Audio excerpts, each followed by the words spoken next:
Hello दोस्तों, जय महाकाल। तो रिसेंटली हम उज्जैन गए थे और मैं, मेरी बेटी, मेरे सासू माँ और मेरे ससुर जी गए थे। हस्बैंड को थोड़ा काम था तो वो घर पे रुक गए, मतलब उनको अपनी फैक्ट्री में काम था। तो ये भी मान सकते हैं कि बुलावा हमें आया था, उनको नहीं आया था। तो कोई नहीं, वो नेक्स्ट टाइम चले जाएंगे जब उनका उनका टाइम आएगा, वहाँ पे बुलावा आएगा। जैसा कि अब देख रहे हैं कि हम मतलब वैसे तो हम बस में गए थे, जैसे ग्रुप जाती है ना, वैसे हम बस में गए थे। और थोड़ा डिफ़िकल्ट था बस में जाना, क्योंकि कभी हम ऐसे गए नहीं और ये हमारा फर्स्ट टाइम था। और बस ये भी है कि भगवान जी ने जैसे बुलाया था वैसे ही, तीर्थ तीर्थ है तो तीर्थ में कष्ट करना ही, कष्ट करोगे तो ही तुम्हें उसका फल मिलेगा। तो बस मन में यही था, हम गए, हम पहुँच गए, उसके बाद हमने जहाँ 12 घंटे लगते हैं वहाँ 17 घंटे लगे, पहुँचे वहाँ पे। उन्होंने खाना वगैरह बनाया, हमने खाया।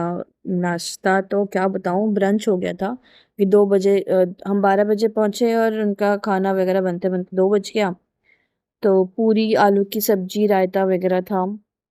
वहाँ पे कम से कम 80 जैसे पीपल थे, जो साथ में गए थे।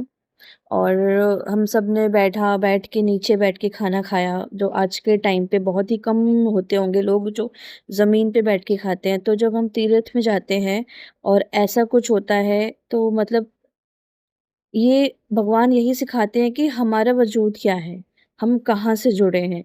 ठीक है, आजकल के टाइम पे टेबल, चेयर्स, बेड, गद्दा सब कुछ होता है, लेकिन जो असली है वो यही है कि हम जुड़े किस चीज़ से, मिट्टी से जुड़े हैं। और मिट्टी में ही सारी चीज़ें, सब चीज़ों का एक्सपीरियंस होता है।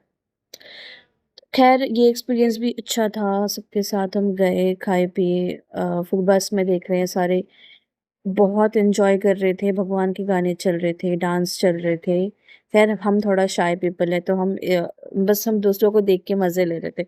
हमने देखा, ऐसा कभी देखा भी नहीं था। मतलब ठीक है, अगर नोन पीपल होते हैं, अपने परिवार वाले होते हैं, तो वो अलग बात हो जाती है। यहाँ जब जैसे सारे ही मतलब ठीक है, अच्छे एन्जॉय कर रहे थे, ओवरऑल एक्सपीरियंस तो अच्छा था। थोड़ा सीट कंजेस्टेड थी, हमने अपनी बेटी के लिए अलग सीट नहीं लिया था, तो हमें थोड़ी डिफ़िकल्टी हुई। अ, बच्चे को गोदी में उठा के, गोदी में लेके सुलाना, मतलब समझ रहे हो ना, ओवरनाइट की जर्नी, 10-12 घंटे जर्नी, 17 घंटे की जर्नी तो थी फर्स्ट डे की।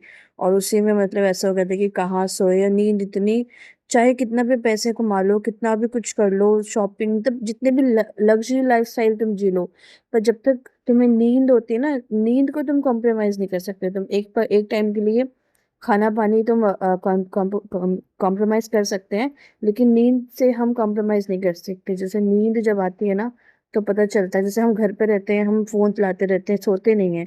बट जब ऐसे टाइम पे जाओगे ना, तो उस टाइम पे आपको लगेगा नींद की क्या वैल्यू है। जो हमें गद्दा मिल रहा है, तकिया मिल रहा है, कंबल मिल रहा है, एसी मिल रहा है, तब भी हम नहीं सोते। फालतू का टाइम पास करते हैं फ़ोन चला के। लेकिन जब हमें सच में नींद आती है ना, उस टाइम हम सो नहीं पाते हैं, तो पता चलता है कि नींद की क्या वैल्यू है। तो ये चीज़ भी हमें सिखाता है, जब हम यात्रा में जाते हैं, तीर्थ में जाते हैं, या ऐसी जगहों में जाते हैं, भगवान के घर, भगवान से मिलने। तो भगवान सारी चीज़ें बताते हैं हमें, सब चीज़ें आपको एक्सपीरियंस कराते हैं कि तुम अपने लाइफ़ में क्या कर रहे हो, क्या खो रहे हो और क्या पा रहे हो। तो ये सारी चीज़ें बहुत इम्पोर्टेंट होती है। आज हम जैसे लोग, हम सब भूल चुके होते हैं। लाइफ़ में इतना कंफर्टेबल हो जाते हैं, सब चीज़ों से इतना कंफर्ट ज़ोन इतना अच्छा मिल जाता है कि हम मतलब तकलीफ़ को एक्सेप्ट करना, ऐसी चीज़ें स्ट्रगल करना हम भूल चुके होते हैं। 9 टू 5 की जॉब होती है, घर पे अपना खाना बना के जाओ, बच्चों को सँभालो, आके फिर वही सब काम करो। तो हम इतना बिज़ी रहते हैं कि हम अपना वजूद ही खो देते हैं। तो इन सब जगहों में जाके ही हमें मतलब लगता है कि हाँ, लाइफ में कुछ तो है, जो जो मैजिक है, उसको मैजिक कहो, ब्लेसिंग कहो, कुछ तो है, वो पता चलता है। जो 3 दिन 4 रात के लिए हम गए हुए थे, तो वहाँ पे जाने के बाद लाइफ में अब तक की जो प्रॉब्लम्स थी, जो टेंशन था, मतलब मैं क्या बताऊँ, मुझे वहाँ जाके कुछ याद ही नहीं आया। मतलब इतना बिज़ी हो गया था, सुबह उठो, फटाफट रेडी होके खाना खा के निकलो, पूरा दिन वॉक, क्योंकि इतना लंबे-लंबे लाइन होते हैं दर्शन के, वहाँ पे खड़े रहो, 4-5 किलोमीटर जैसे घूमते रहो, घूमते रहो।